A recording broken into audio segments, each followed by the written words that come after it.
Hey guys, Storm here, and I'm going to be doing a video I've been wanting to do for a pretty dang long time.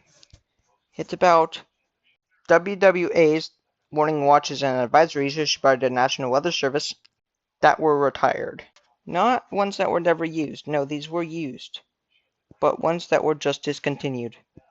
The criteria I am factoring in are either their name got changed, they were merged into another one, or they were outright completely discontinued. So yeah, there is quite a bit of these actually. Most of these were removed in the early 2010s. But anyway, let's go ahead and see some of these examples. Oh yeah, another thing. I think there will be 3 videos, maybe 2, because I can't post it in all in one because something stupid YouTube did. Anyway, Blizzard Watch. A blizzard watch meant, quote, was issued when several hours of heavy snowfall, winds above 35 miles per hour, and visibilities less than quarter of a mile were possible. It meant conditions were favorable for a blizzard to happen. And it lasted for a while. It was pretty commonly used, especially during the winter months. It was pretty useful as a watch. Here's an example from Ohio that was issued for Cleveland.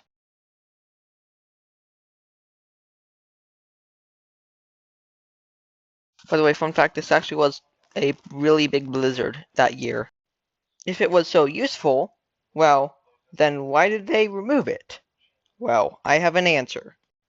It was to simplify the winter weather advisories because the public was starting to get a little angry of how complex these stuff were worded and how many types of warnings, watches, and advisories of snow stuff there was.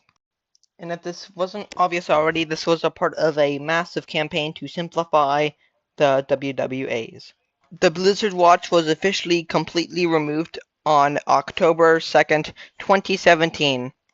It is now replaced with either blizzard warnings, winter weather advisories, or winter storm warnings. Excessive heat watches and excessive heat warnings.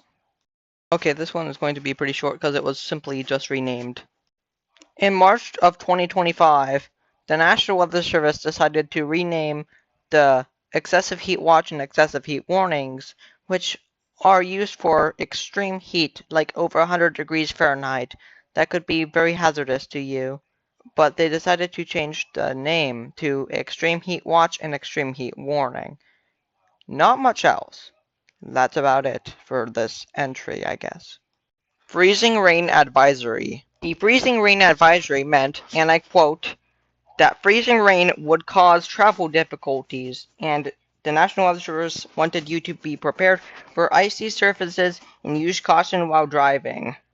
Here is an example of a freezing rain advisory from, actually, my county.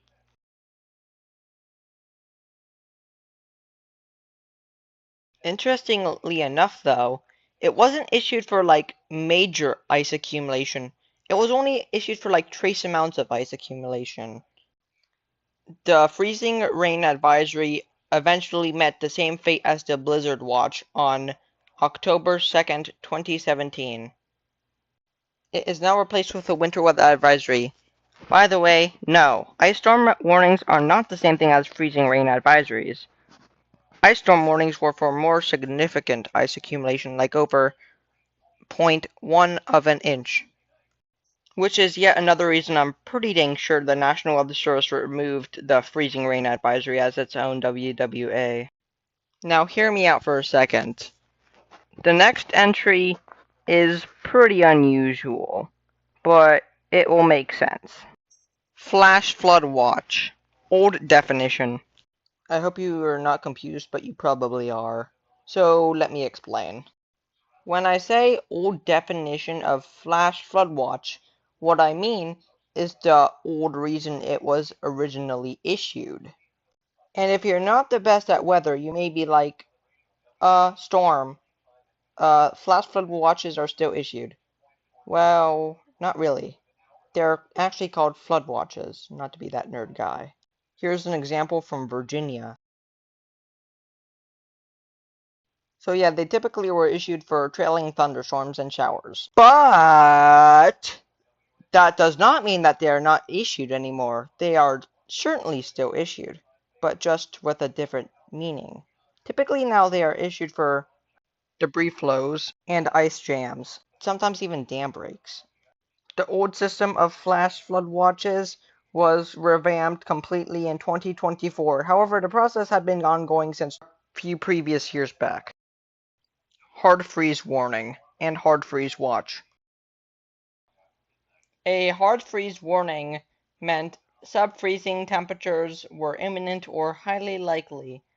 The conditions could have killed crops and other sensitive vegetation, and a watch just meant those conditions were possible. It mainly was just used by farmers, but it also could have been used by the public to know if it was going to be bitterly cold. Here is an example from Nebraska, kind of the only one I could really find. So why were they removed?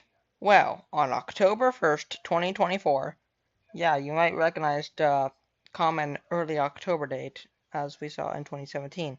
Anyway, the National Weather Service decided to merge a lot of those cold products.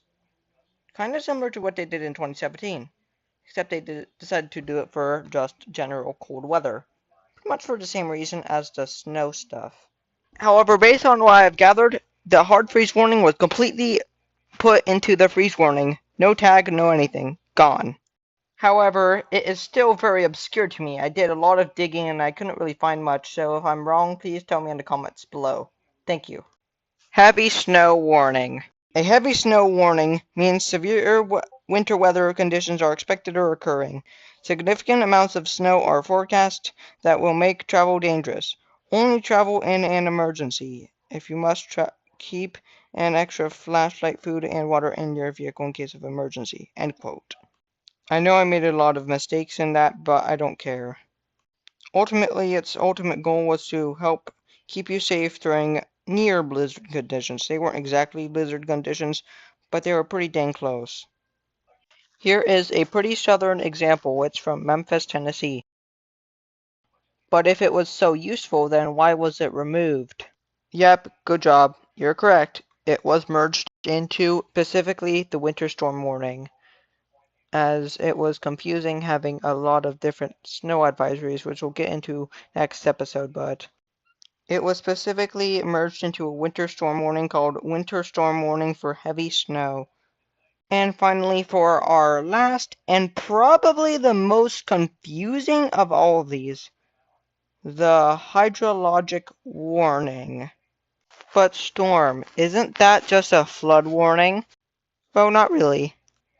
Uh, it's very, very confusing and I don't really fully understand it, but I believe I have a answer. Also, I don't even know if this was discontinued, I just found it very interesting to talk about. Please tell me if you get any other information on this because I'm really confused, but I believe this is what I'm gathering.